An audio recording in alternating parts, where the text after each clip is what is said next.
Hello，各位同學，我相信呢 opportunity cost 呢個概念對大家嚟講應該唔陌生。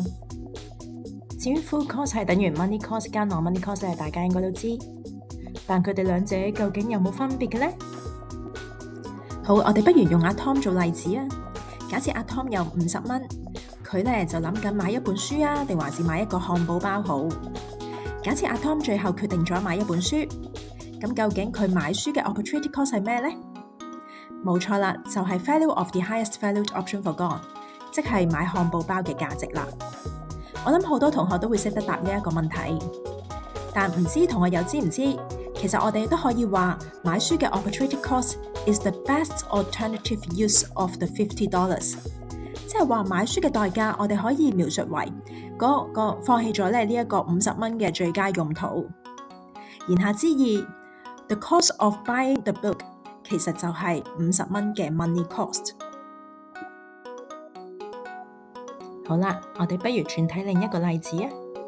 今次阿 Tom 呢有100蚊，佢呢選擇咗用呢100蚊嚟到交呢一個補習班嘅費用。咁究竟佢參與補習班嘅 opportunity cost 係啲咩呢？冇錯啦，就係 highest valued option forgone， 亦都即係話嗰100蚊可以有嘅其他最佳用途。例如佢可以用嗰100蚊嚟到買一份小禮物送俾自己，又或者佢嘅朋友。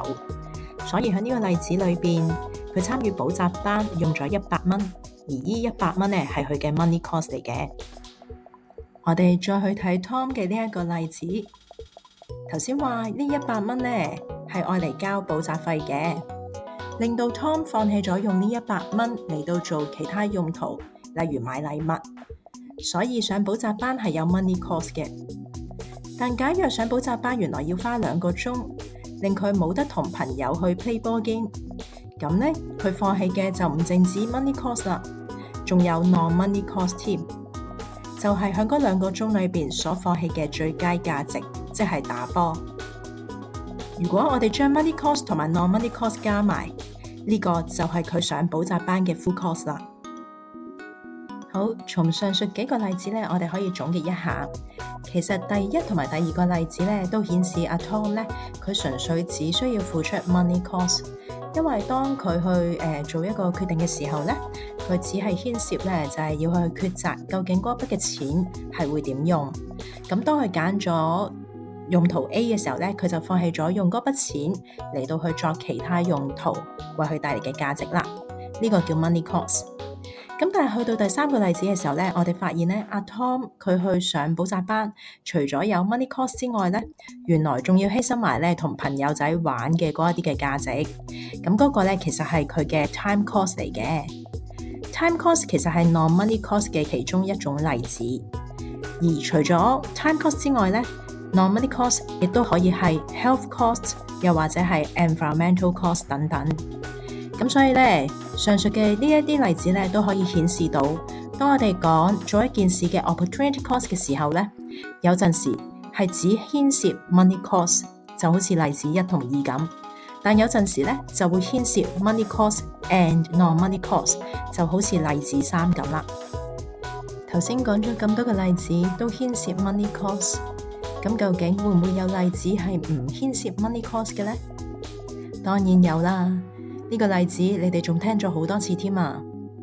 假設 Mary 佢可以選擇做一個 dancer， 又或者做一位老師。假設 Mary 經過深思熟慮之後，最後決定做一位老師。咁究竟佢做老師嘅 opportunity cost 係咩呢？當然就係 highest valued option forgone， 即係做一個 dancer 所為佢帶嚟嘅價值。請注意啊！其實呢度所講緊嘅，正正就係一個 non-money cost 嘅例子。當中所指嘅就係話 Mary 佢只有有限嘅時間，所以當佢選擇咗做老師，佢放棄咗嘅就係用嗰啲時間嚟做 dancer 所為佢帶嚟嘅價值。所以呢一個例子其實正正就係一個 non-money cost 嘅例子，當中係冇牽涉到 money cost 㗎。最後我哋一齊回顧返一開始嘅問題啦。其實好多同學呢都會唔知道究竟 opportunity cost is the highest valued option forgone 同埋 full cost is money cost plus non-money cost 呢兩句呢幾時係用邊一個定義去答問題㗎？其實咧呢個就真係好視乎翻咧每一個 case 嘅，就好似頭先我哋講嘅例子咁，有啲例子咧係只需要用 money cost 做分析，有啲就淨係用 non-money cost， 有一啲咧就複雜啲，因為嗰一件事嘅本身咧就已經牽涉咗咧兩樣嘢嘅犧牲啦，包括金錢上嘅犧牲啦，同埋咧譬如可能時間上嘅犧牲啦。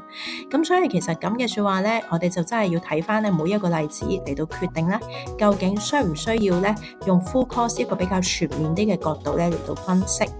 咁如果嗰個題目只係牽涉 money，又或者 non-money cost 咧，咁其實就可以唔需要用 full cost 呢一個角度做分析啦。